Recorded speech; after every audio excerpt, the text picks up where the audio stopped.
Olá, boa tarde, tudo bem? Aqui é Adriana Carvalho, mais uma vez no programa Qual é o Seu Projeto? E o projeto de hoje, gente, está incrível, porque quem vai falar pra gente é o Marcos Meirelles, ele é empreendedor serial e vai falar sobre Acelere Hub de Inovação. Olha só, tudo bem, Marcos? Boa tarde. Boa tarde, Adriana. Que bom estar aqui com todo mundo. Vamos lá, para esse bate-papo super legal que vai ser incrível. Seja bem-vindo. E comece falando aí para a gente desse seu projeto, Acelere o Hub de Inovação, é isso mesmo? Exatamente. A inovação hoje ela está dentro de todas as empresas e se não estiver, ela deveria estar, porque hoje o mundo está mudando de uma forma muito rápida e o empreendedorismo ele tem despertado a atenção das pessoas, né? E dentro do empreendedorismo, a inovação faz parte dele. Então, saber mudar e mudar com competência, com velocidade, mas principalmente com direção é muito importante. Então, a Acelere um Hub de Inovação veio para isso. E acabou de criar a Iris, né? Inteligência Artificial, que é um avanço na tecnologia, né, Marcos? E o que ela tem aí a agregar no mercado e qual que é a sua função? Show de bola. A Iris é o seguinte, hoje em dia muito se fala em inteligência artificial, e a inteligência artificial ela tem vindo de uma forma assustadoramente rápida para todos os negócios. A Iris ela não deixa de ser também parte desse mundo novo, né, que a gente está vivendo. Então, quando a gente propôs a Iris, hoje a gente fala de inteligência artificial através de uma ferramenta que chama ChatGPT. Esse foi o que deu o estouro no mundo, né? Se você não sabe ainda o que é ChatGPT, pesquisa no Google, vale a pena você dar uma olhada nessa ferramenta. Então, esse ChatGPT, ele vem com linguagem natural de respostas. Ele pega toda a informação compilada até hoje na web, a partir de até 2019, para ser mais exato, e ele consegue te devolver a resposta em linguagem natural, como se um humano estivesse respondendo aquilo. Nós entendemos que hoje o brasileiro ele tem muita habilidade com o WhatsApp, porque o WhatsApp faz parte do dia a dia, faz parte dos negócios, faz parte das empresas, os clientes eles já têm todo o acesso. Então o que nós fizemos? Nós pegamos uma tecnologia que antes você tinha que entrar dentro de um site, de um aplicativo e transferimos ela para o WhatsApp. Então hoje, a partir do momento que você pergunta para Iris, que esse é o nome da inteligência artificial do nosso avatar, automaticamente ela te dá uma resposta baseada naquilo que você perguntou. Nós estamos falando que ela é uma produtora de conteúdos. Então, às vezes você está com uma dúvida, fala, como é que eu escrevo uma carta para um cliente?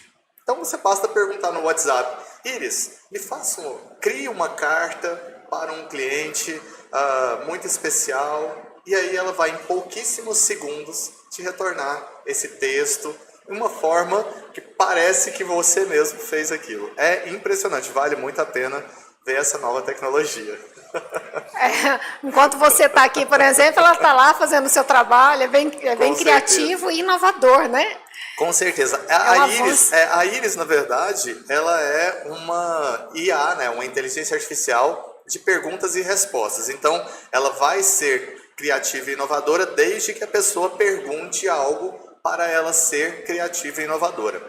A Isatec, que é uma outra IA, é uma outra inteligência artificial sendo desenvolvida, essa sim será uma corretora imobiliária. Então ela vai te retornar perguntas e respostas baseado no mercado imobiliário. Então ela vai te falar, você pode perguntar para ela quais são, sei lá, nos últimos X anos, quanto que estava o valor do imóvel nessa localidade, nesse setor e tudo mais. E ela vai te retornar com bases e dados que ela vai ter cadastrado dentro da rede neural dela. É assim que a gente faz uma inteligência artificial. É parecido com um cérebro humano. Às vezes parece um negócio muito longe, mas já está aí, né? Então a Iris está aí para comprovar. Eu fiz um teste e foi muito interessante. Validou. Façam o teste. A Iris está liberada para teste até, acho que daqui 3 dias mais ou menos. Então, se tiverem interesse, só escrever #Iris, que a gente manda o link e vocês podem adicionar o WhatsApp da Iris e também ter isso junto de vocês aí. O Marcos, a Celerium acaba de criar os benefícios e as empresas têm em relação ao acesso às novas tecnologias, que inclusive a Iris você acabou de citar, né? Sim. E produtos desenvolvidos pelas startups. Então, queria que você falasse sobre isso para a gente. Bom, a startup é uma empresa tecnológica, então automaticamente tudo que foge ao tradicional, que é tecnológico, escalável, que fala que você consegue fazer de uma forma assustadoramente veloz, né? Essa é a escalabilidade. E você tem um componente tecnológico, torna-se uma startup. Então, essas empresas, elas precisam de um berçário, porque normalmente quando você coloca uma inovação dentro de uma empresa tradicional, ela não é muito bem aceita de primeiro momento. Principalmente porque as pessoas olham aquilo com muita desconfiança, eles falam assim, a tecnologia, não, isso não tem nada a ver, isso vai roubar o meu cargo aqui, a minha função, e aquilo que eu era tão importante, agora como é que vai ser? Então essas pessoas, elas acabam boicotando muitas vezes essas entradas da inovação. Mas existe uma série de pessoas que já são inovadoras de natureza, elas já nascem inovadoras, elas já vislumbram isso novo desde muito cedo. E aí, quando elas vão para o mercado de trabalho, muitas vezes elas encontram essa barreira. A Celerium vem como um berçário para acolher essas ideias. A gente sabe que existem formas de você acelerar esses processos e lá nós abraçamos a inovação. Então, nós somos, assim, o oposto do avesso a mudanças. Nós buscamos e respiramos mudanças no nosso dia. Então, a Celerium, ela vem para abraçar todas essas pessoas que gostam do novo, que brilham o olho com esses assuntos tecnológicos, com assuntos de vanguarda no mundo, mas que quando você vai colocar dentro de um ambiente tradicional, não são de uma primeira fase aceitos. E talvez nem de uma segunda ou terceira. Quase que eles só são aceitos quando o mercado vem quase quebrando aquela empresa. Aí ele fala, agora temos que mudar. E aí dá o passo para a mudança. A Celerium, ela já promove esses passos. E a gente tem conseguido ter essa união dessas pessoas de uma forma muito leve, harmônica e principalmente natural que venham para isso. Então, por isso o Hub de inovação.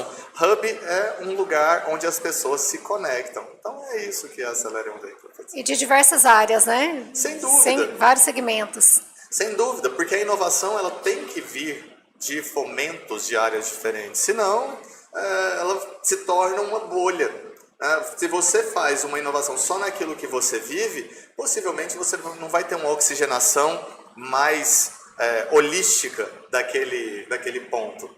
Então vale muito a pena a gente se abrir para o novo, nesse sentido, claro, ele tem que estar direcionado, porque senão fica só como se fosse um hobby, e não é isso. Então a proposta é literalmente você se abrir para o novo, para que aquele novo agregue e te impulsione para o resultado que você precisa ou que você almeja dentro da empresa tecnológica, startup que você está criando, fundando, né? É um founder.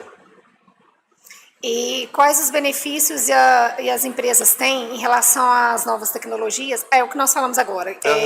Como que as hubs de inovação, quais que são os benefícios que a sociedade tem desenvolvido no setor econômico, tecnológico? O tecnológico você acabou de falar, mas e o econômico? Como que entra aí essa questão?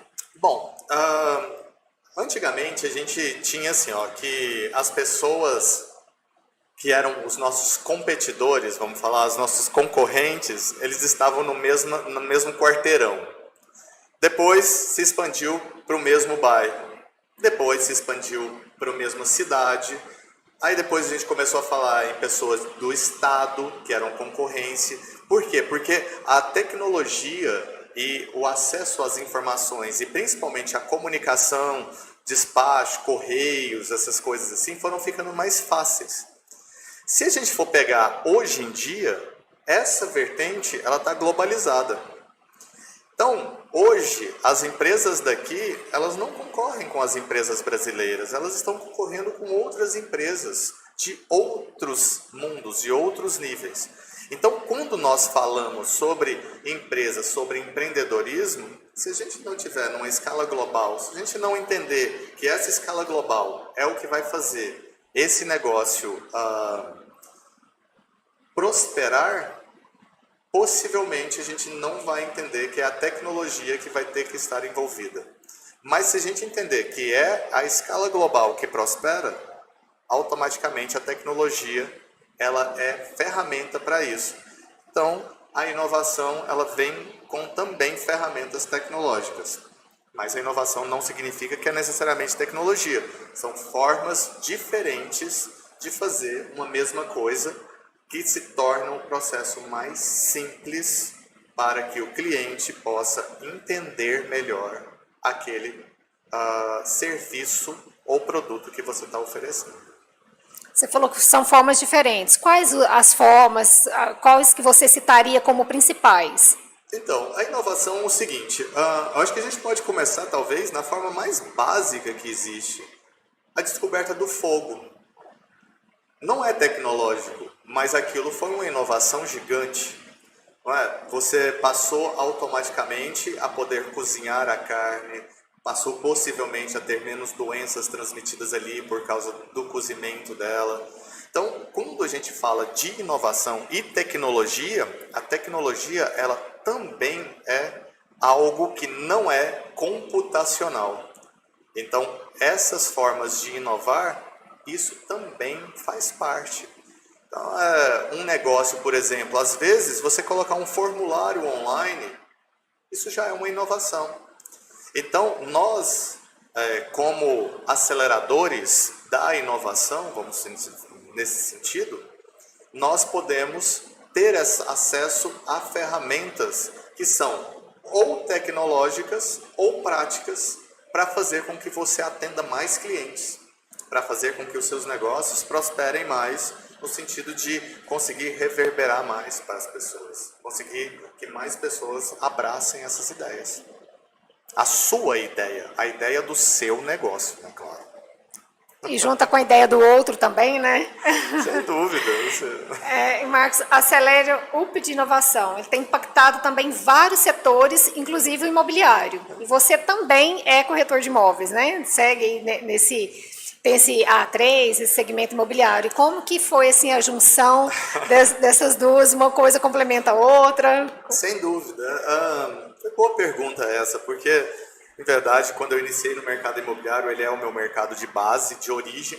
Eu estava com 21 para 22 anos, quando eu abri a empresa, a A3 Imobiliária, ou seja, faz 20 anos isso, e eu já era um inovador de natureza. Só que quando a gente abre uma empresa da origem, do começo, sem capital, sem dinheiro, automaticamente você não pode se dar ao luxo de ficar muito naquilo que você gostaria de ficar o dia inteiro fazendo. Então, eu gostava de trazer inovações, eu gostava de pensar em formas diferentes de fazer os processos imobiliários, mas a conta vence, né? O boleto chega, a conta de luz está ali para pagar, a pessoa que você contrata para te ajudar tem o salário dela que você tem que chegar no final do mês. Então aquilo acaba te também tomando um tempo e uma energia gigantesca. Então não é que a inovação ela sempre teve parte de mim, mas por muitos anos eu inovei junto com a empresa, não com as ferramentas que eu gostaria ou que eu vislumbrava. Porém, eram as ferramentas necessárias para fazer o movimento acontecer. O movimento até a empresa ter estabilidade e estrutura diferente. E isso a gente está falando de mais ou menos 18 para 19 anos de trabalho diário, uma coisa muito, assim, bem intensa mesmo, de dormir na empresa nos finais de semana, se precisasse, de ficar lá virando noite, pensando como que ia atender melhor aquele cliente, para ir agora sim poder a empresa eu chegar num patamar de hoje ser conselho, né, da empresa. Então hoje eu estou na parte do conselho e sair um pouco mais desse operacional e aí sim poder inovar dentro da Acelerium, do Hub de Inovação, que é onde eu penso que eu poderia também colocar uma energia muito bacana para fazer um movimento legal. É isso. E agora com a ajuda da Iris? É um reconhecimento do próprio trabalho, eu acho que é isso, sabe? A gente trabalha muito e depois a gente tem que saber também utilizar do que gerou esse trabalho para você trabalhar melhor. Então, a gente continua trabalhando muito, mas agora a gente trabalha melhor porque você pode fazer e dar todo o espaço para aquilo que você é no seu natural. Você pode ficar lá dentro da inovação e essa inovação, quando você está leve, automaticamente também traz resultados. E a inovação é qualquer coisa, igual eu te falei, não é necessariamente tecnológico, mas... Com a pandemia, muita gente começou a inovar com trabalho home office e cresceu bastante, né? Sem dúvida. Assim, a internet, ela estourou, né, nessa parte da pandemia. Eu costumo falar que a gente, tecnologicamente, né, eu não estou falando da situação em si, porque assim, foi muito triste nesse ponto, mas tecnologicamente a gente deve ter evoluído uns 10 anos, o que tomaria 10 anos para a gente chegar. Então, eu lembro de QR Codes, por exemplo, cardápios de restaurante desde 2010, mas nunca aquilo era quase como se fosse um detalhe. Hoje as pessoas já sabem, quando vem um QR Code elas já estão ali lendo. Se não fosse a pandemia, possivelmente ainda seria um detalhe de muitos restaurantes e teria que ficar ali instigando os clientes a utilizarem, mas as pessoas, a mudança ela é difícil um pouco, principalmente na cabeça de quem é mais tradicional. Esse de inovação expandiu para o Brasil todo, né? E em Goiás, o que tem destacado em Goiás? Tá. Os hubs de inovação, hoje, eles são um novo formato de empresas também, né? Então, da mesma forma que a gente tem no modelo tradicional algumas coisas, dentro da inovação, a gente tem as mesmas coisas de uma forma diferente. Então, no modelo tradicional, por exemplo, nós temos coworkings, que são empresas onde você compartilha mesas, compartilha lugares, compartilha ambientes ali com pessoas. Você não precisa de alugar um espaço inteiro para você. As pessoas descobriram que elas poderiam, em coworking, trabalhar só um pedacinho do dia naquela mesa, atender um cliente numa sala de reunião. Ela não precisa ter aquela sala de reunião todos os dias. Dentro do mundo de inovação, os hubs de inovação são a mesma coisa, porém com um formato de compartilhar também ideias e velocidades de inovação. Então, às vezes eu estou trabalhando aqui num projeto, ou numa proposta, ou numa empresa tecnológica, e você está trabalhando numa outra que tem sinergia. Às vezes, a sua funcionalidade que você tem naquela empresa sua serve para acelerar a minha empresa, ou vice-versa. E aí, isso é uma junção. O que eu vejo que é algo incrível, porque eu penso no mundo, eu tenho uma visão um pouco diferente do mundo nesse sentido, mas eu vejo assim, um mundo mais justo, indo para o lado mais do cooperativismo do que necessariamente para a competição. Acho que a competição ela foi importante, ela ainda é importante, ela fomenta estímulos importantes para as pessoas, principalmente na questão do movimentar-se, né? Você tem que fazer e isso gera ação, isso libera energia, isso é muito positivo. Mas num mundo mais espiritualizado, automaticamente as pessoas já vão saber que elas precisam de fazer essa ação, não pela sociedade em si, mas por elas mesmas, inclusive, para dar razão de vida para elas, enquanto elas estão aqui presentes, vivas. E o cooperativismo, ela é esse fomento, ele é esse próximo passo, onde você faz, não porque você quer ganhar, mas porque você quer contribuir.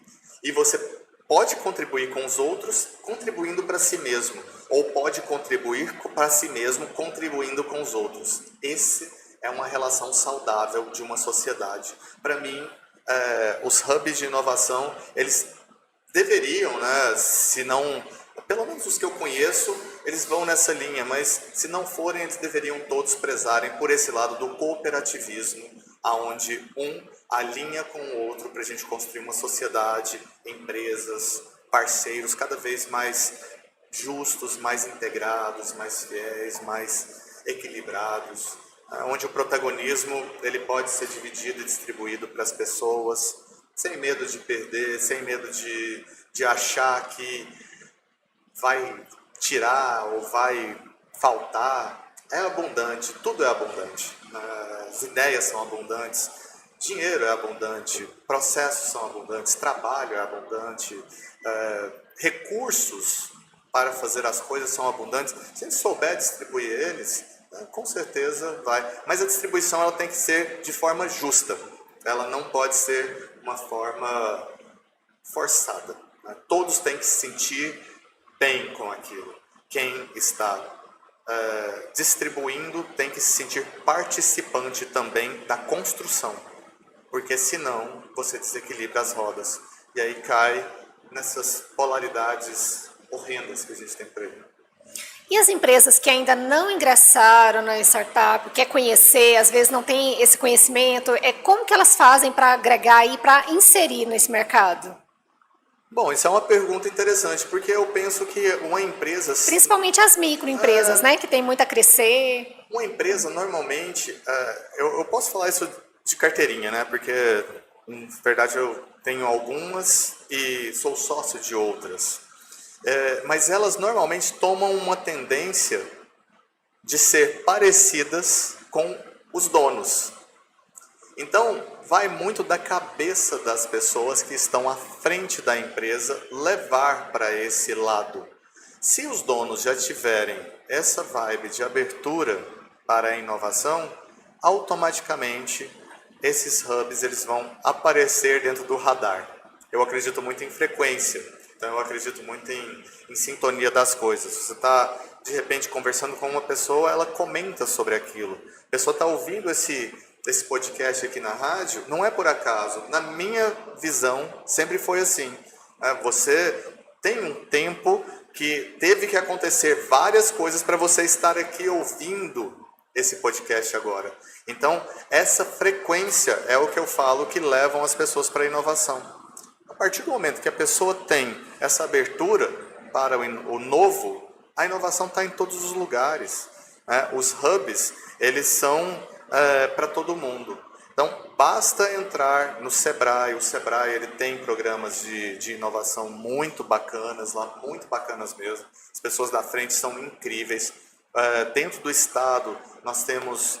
Para os jovens, tem um pessoal das escolas do futuro que estão vindo com uma proposta incrível. Tudo isso que eu estou falando é gratuito, sabe? São pessoas, só basta vontade de querer ir lá. Tem um hub de inovação que o Estado fez, que é gratuito, mas agora está literalmente no finalmente da questão da gestão, que chama Hub Goiás. Lindo lugar, lindo assim, tipo, extremamente... inovador, moderno, e em breve vai estar aí para a população. Então, é só a vontade de participar, assistir podcasts, entrar dentro de alguns sites, de YouTube, ver, falar assim, ó, eu quero saber sobre inovação, como inovar no meu negócio. Hoje é a palavra do momento.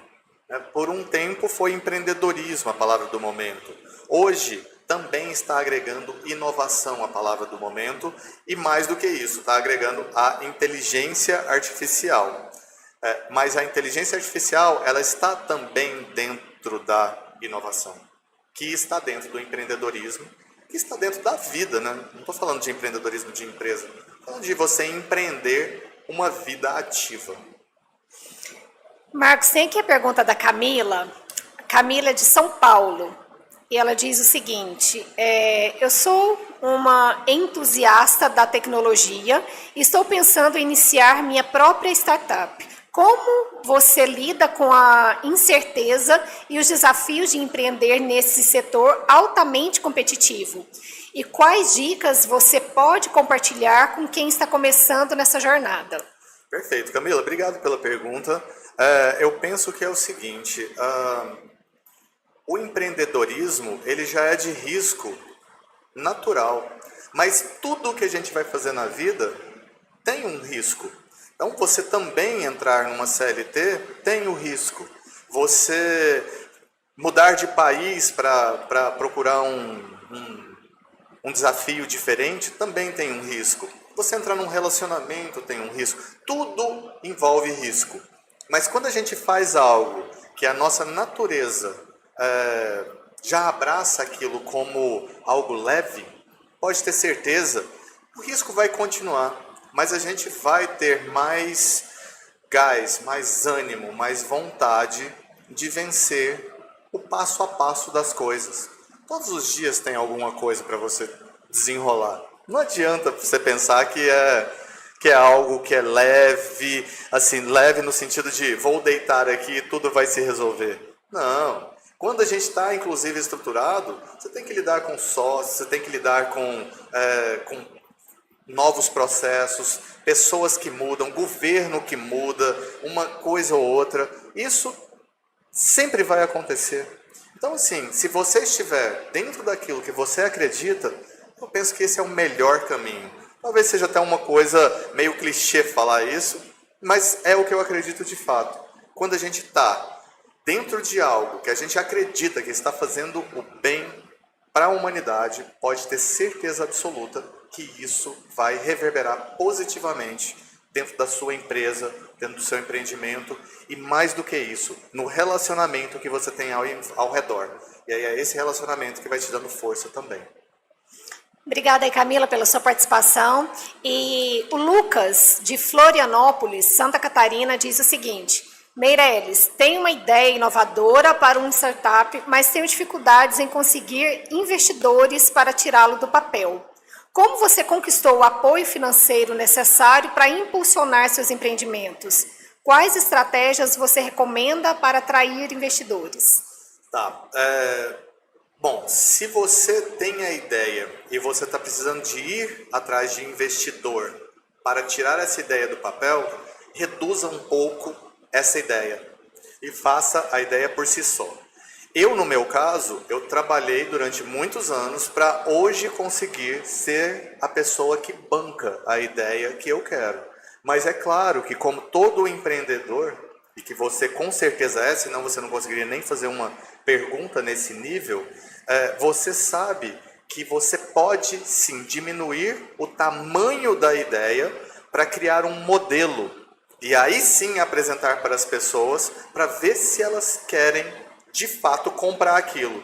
Se tiver mercado, pode ter certeza, o investidor vem. Se não tiver mercado, você mesmo vai descobrir. A coisa mais difícil que tem nesse primeiro momento é você desapaixonar da ideia que você tem. Se você conseguir pegar essa força da criação sem aquela paixão forte ali, você tem que querer sem desejar. Se você conseguir fazer isso, você tem uma ideia incrível e você pode levar ela para o mercado, porque ela vai moldando. E no final, pode ser que o mercado ele vai abraçar uma ideia totalmente diferente daquela primeira. Mas eu iria por aí. Faz a ideia você mesmo. Isso já é inovar, né? Coloca ela dentro do mercado com o seu dinheiro e vamos que vamos. Cara, é aí que começam as coisas. Obrigada, Lucas, pela sua participação. E corre atrás de patrocínio. Uma boa dica, né? Tem também aqui a pergunta do Rafael. Rafael, obrigada aí pela sua participação. E ele diz o seguinte: o Rafael é de Brasília, Distrito Federal. A inteligência artificial está revolucionando diversos setores da sociedade. Como você enxerga o papel da IA no futuro das startups e negócios? Quais são as principais oportunidades e desafios que ela apresenta para empreendedores? Tá, como oportunidade, eu vejo o seguinte: é um mundo novo para todo mundo. Então, automaticamente, se você entra nele agora, você está aprendendo junto com todo mundo e tem uma possibilidade de utilizar essa tecnologia de uma forma mais interessante, inclusive nos negócios tradicionais que já existem, que a gente não sabe por quanto tempo que vão existir ainda nesse formato. Então, isso é uma oportunidade incrível para a inteligência artificial. Com certeza, futuros modelos de negócio surgirão a partir dessas interações que a gente está tendo agora com inteligências artificiais. Então, também é muito difícil nós visualizarmos o que poderia ser na frente. Mas eu te falo um negócio que é muito bacana.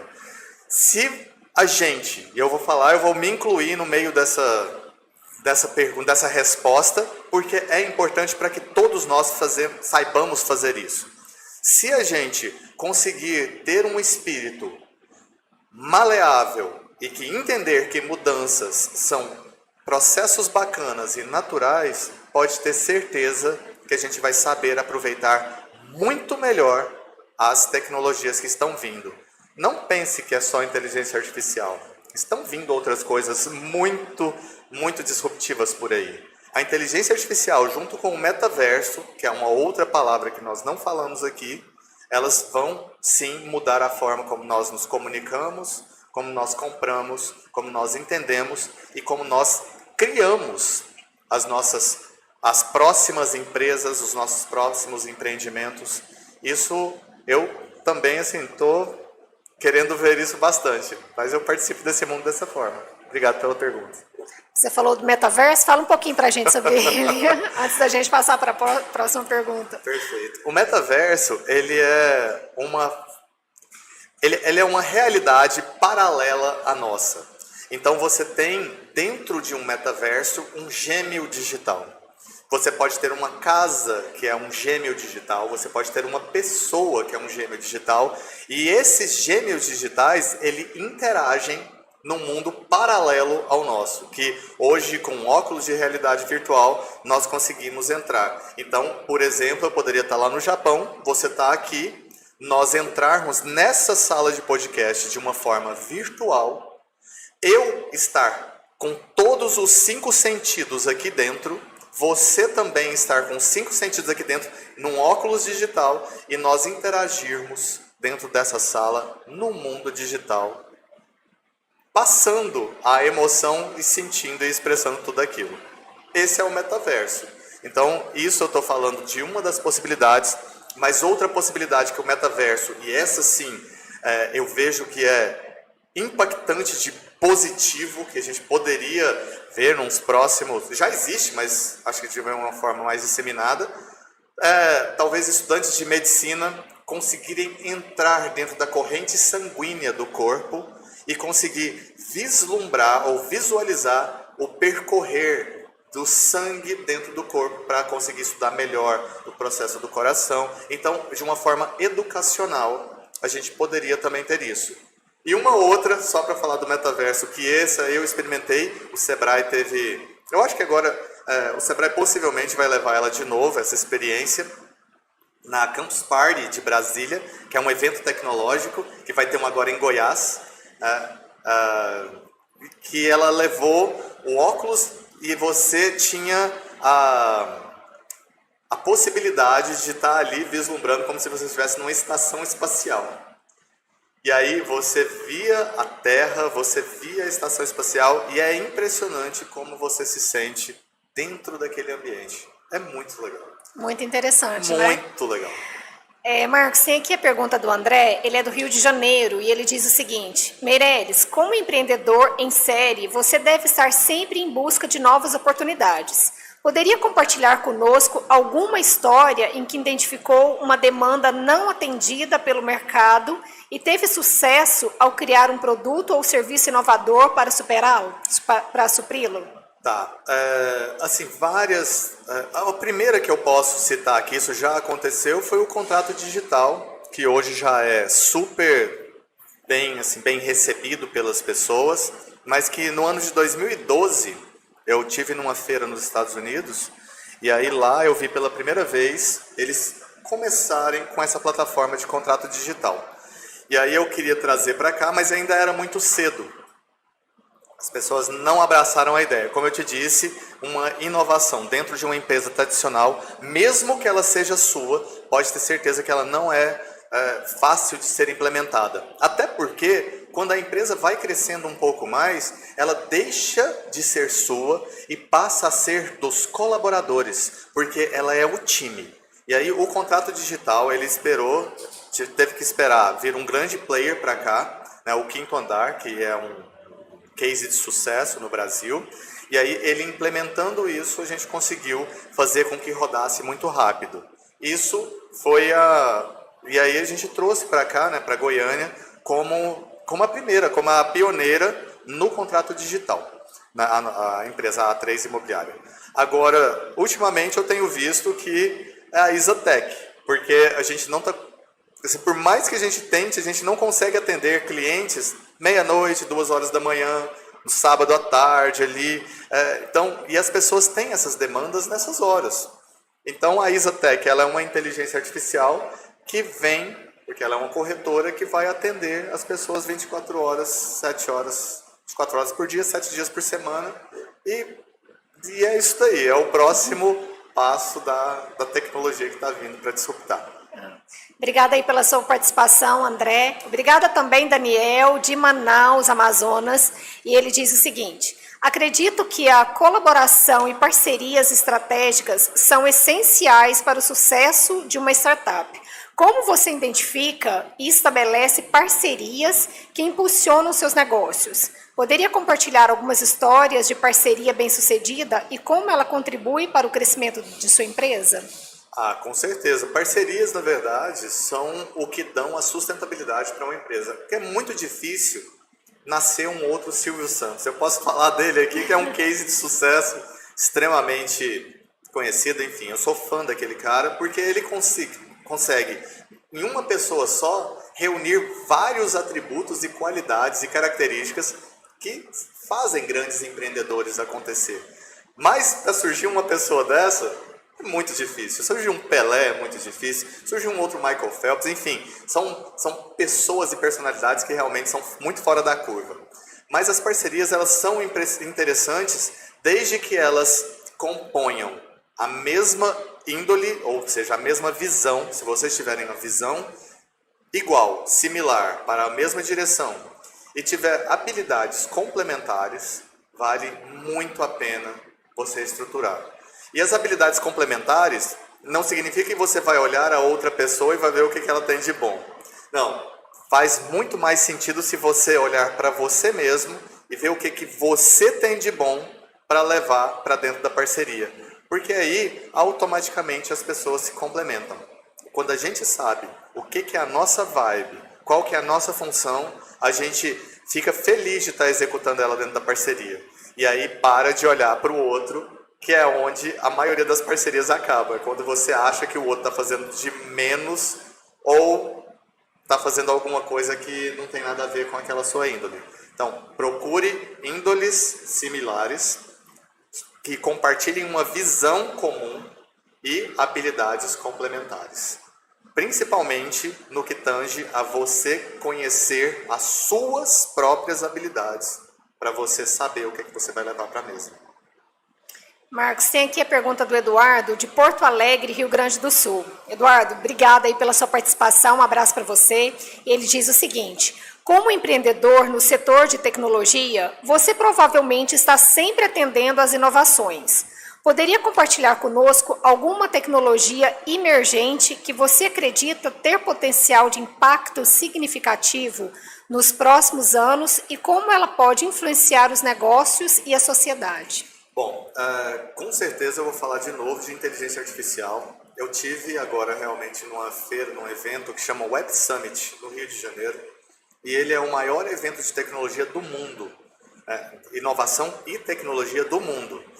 E o tema do Web Summit, das palestras mais disruptivas que tiveram, realmente foi inteligência artificial. E a inteligência artificial aplicadas em diversas áreas. Uma em especial, que eu acho que vale muito a pena ressaltar aqui, foi uma enfermeira robô com inteligência artificial que cuidava dos pacientes no seguinte sentido: ela sabia se o paciente estava triste ou feliz pelo tom de voz do paciente, e ela conseguia cantar a música preferida do paciente, ela conseguia fazer pedidos nos aplicativos de comida para aquele paciente, ela conseguia fazer meditação guiada com o paciente, e isso revestida, eu falo que em um formato parecido com o humano. Então você via o olho piscando, você via a pele parecida. Claro que eu não estou falando que era a gente ainda vê essas características, sabe que é um robô, mas isso vai se tornar cada vez mais fluido. Então hoje as possibilidades da inteligência artificial interagindo com humanoides em formas de humanoide, é o que eu penso que vai disruptar. Assim, a tecnologia cada vez vai avançar cada vez mais, mas ela nunca vai substituir um cérebro humano, né, por completo. Vai facilitar a nossa vida aí bastante, cada vez mais, mas o homem sempre vai estar à frente, né? Bom, eu tenho duas respostas para isso. Eu falo que ela vai substituir o cérebro humano normal, ou seja... Vai se igualar, no caso. Hã? Será que vai igualar com o cérebro humano? Ele vai melhorar, assim, porque, na verdade, as pessoas que utilizam pouco do cérebro humano, as coisas vão ser substituídas, sabe, Adriana? E vai fazer com que o cérebro humano também queira... Porque às vezes a gente é acomodado, né? E aí a gente vai falar, não, peraí, vamos inovar aí. Na verdade, assim, a gente é movido muito por reação, né? É reativo. Então, vem alguma coisa, você tem que mudar. Como eu te disse lá no caso do QR Code mesmo, dos restaurantes. Se a gente não tivesse tido um momento desafiador como humanidade, possivelmente o QR Code para o restaurante não teria sido ativado da forma que é hoje. Então, a inteligência artificial, ela vem realmente como uma mimetização. Eu não sei se essa palavra... É uma inovação mesmo, né? É um crescimento na verdade, para a nossa tecnologia. Ela é quase que um replicar do cérebro humano. O cérebro humano ele vai ser replicado dentro da inteligência artificial. Tanto é que falam-se redes neurais. A inteligência artificial, ela aprende com ela mesma, ela aprende com as perguntas que fazem, assim como um cérebro humano. A diferença, no entanto, está que no cérebro humano nós temos espírito, nós temos alma, nós temos algo que chama-se sentimento, uma né? empatia real e verdadeira. Porque eu ainda não estou nem falando empatia do jeito que as pessoas acham que é empatia. Porque, igual eu te falei, essa IA do hospital, da enfermeira, ela consegue reconhecer na voz da pessoa o que ela está triste ou se ela está feliz. Então, se isso for empatia para alguém, pode ter certeza que essa empatia também vai ser substituída. Então, a IA ela vem realmente para nos dar um impulso para nós, como humanos, atingirmos um nível melhor do cooperativismo, da coletividade, de todo mundo construir junto, de abrir-se ao novo, né, nessa inovação. Então, isso a tecnologia possivelmente não faz. O humano é o que tem capacidade, inclusive, de criar essa tecnologia. Mas, convenhamos, a tecnologia de uma inteligência artificial, ela vai substituir a mediocridade. Disso eu tenho certeza. Com certeza, né? Marcos, eu quero agradecer muito a sua presença, os seus esclarecimentos. Você que é assim, né, super inteligente, está sempre inovando aí e tem muito a agregar no mercado de trabalho. Muito obrigada pela sua participação. E quero agradecer também vocês que participaram com a gente, que estão nos assistindo. E é isso. Então, muito obrigado, gratidão por estar aqui, gratidão por esse tempo junto com vocês. E estamos juntos, avante! A inovação e o futuro nos aguarda, claro, vivendo um presente bem vivido, cooperativista, da forma correta de preferência. Com certeza, muito obrigada. E é isso, gente. Mais uma vez aí, qual é o seu projeto? O projeto hoje foi incrível, né? E ficamos por aqui, até a próxima. Tchau, tchau.